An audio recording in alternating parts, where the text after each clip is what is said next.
Let's start with the match preview, which has been redesigned for this year. You'll notice that a lot of the information that was previously present has been made more graphical, and greater prominence has been given to information directly relating to the match you're about to play. There's also a dedicated panel for your team's fixtures, which sits alongside the league table, league fixtures and media panels that already existed in the match preview. The match flow, the screens you visit before the match, have changed quite dramatically this year.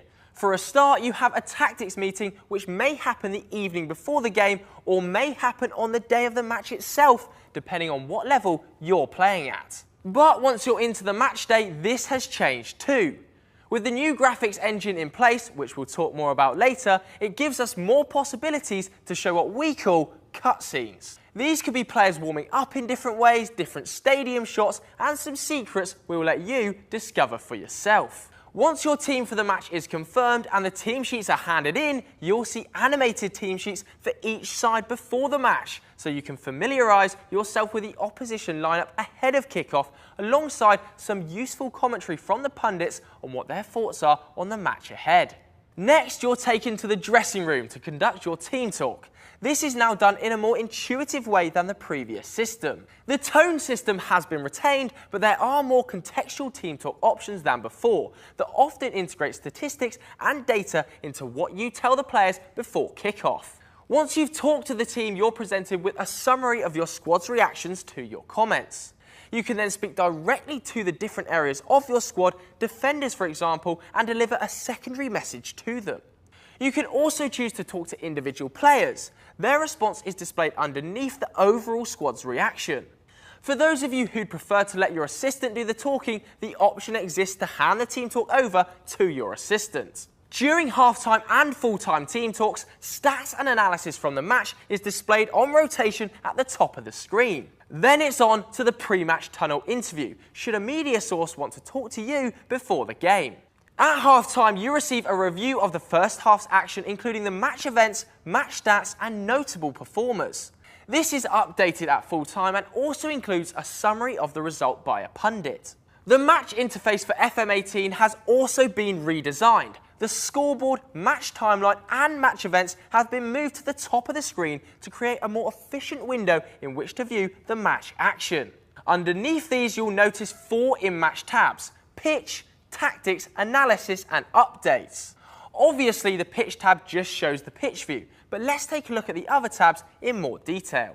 The tactics tab is where you make in-match changes, including substitutions. There's a horizontal pitch so that it's quicker to swap players and change roles, with the tactics panel on the right allowing you to make deeper changes to your mentality and team shape or team and player instructions. Once you're done making changes, just hit the Confirm Changes button to be taken back to the pitch view. The Analysis tab shows you real-time analysis that enables you to make more informed tactical changes without having to drift far from the action. You'll see match stats, analysis of both teams including heat maps, player analysis on who's doing well and who needs to raise their game. On the right-hand side of the screen, you can see any pertinent advice from your backroom staff about implementing this analysis into your tactics. The Updates tab provides you with a look at the latest scores and news from other matches around the world. Away from the tabs, you can also make match setting changes directly from the match screen. This year, there are several customizable cameras that allow you to change their height and zoom, as well as the new option to auto-reverse the behind-the-goal camera.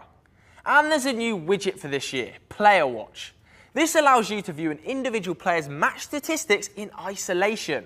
Sticking with the changes to the match view, between highlights you'll see the new Recent Events screen that gives you a clear overview of the performances of both sets of players, whilst the central panel focuses on the story of the match so far, with match stats and the focus of each team's attack presented. Finally, shouts have been redesigned so that you can change your team's mentality and team shape in addition to communicating with your players from the touchline.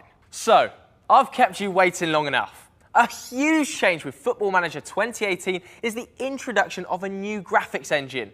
For those of you that like tech speak, this now supports DirectX 11 on PC, whereas the previous engine had only supported DirectX 9. The lighting within the engine and the textures of the pitch have been significantly enhanced to make the match action look better than ever, and also makes it easier for the MatchView team at SI to make changes in the future. It's not just the background tech that has improved, but the graphics have too. Our art team have worked closely with our sister studio at the Creative Assembly this year to improve the player models and stadiums. There is now more variation between one player to the next in the match engine. This affects how a player moves around the pitch and operates on the ball, which leads to a more authentic portrayal of the players during a match as a result. Stadiums have been greatly improved too. They now look sharper, with more features included in and around the stadium, and there's more variety in the types of stadium as well. You'll feel more of a difference between the size and scale of a 70,000-seater stadium and a 7,000-seater one. Also, some of the cutscenes show the stadiums off, so you'll be able to get a better view of where you play the matches. Ultimately, the new graphics engine creates more opportunities for development, and you can expect to see some exciting innovations to the matchday experience over the next few years thanks to this work. Away from the new graphics engine, there are hundreds of new motion-captured animations with particular focus given to goalkeepers to ensure that they react and move in a more realistic way, alongside new shots, controls, passes and celebrations also made possible with the help of CA and their motion capture studio, directed by our own MatchView team. Of course, there are also lots of AI changes to the way the players behave on the pitch. We'll be providing some match engine videos in the run-up to release so you can see some of these improvements for yourself. And after the game, should you want to get the full analysis on the match from your data analyst, there are lots of additions on what is being analysed, including spaghetti maps, clear-cut chances, combined top pass table, multiple position data columns, and a much improved heat map. That's just a glimpse at this year's matchday experience. Hopefully, though, it's enough to whet your appetite. You'll be able to see plenty more of the match engine in action ahead of the release of Football Manager 2018 on November the 10th.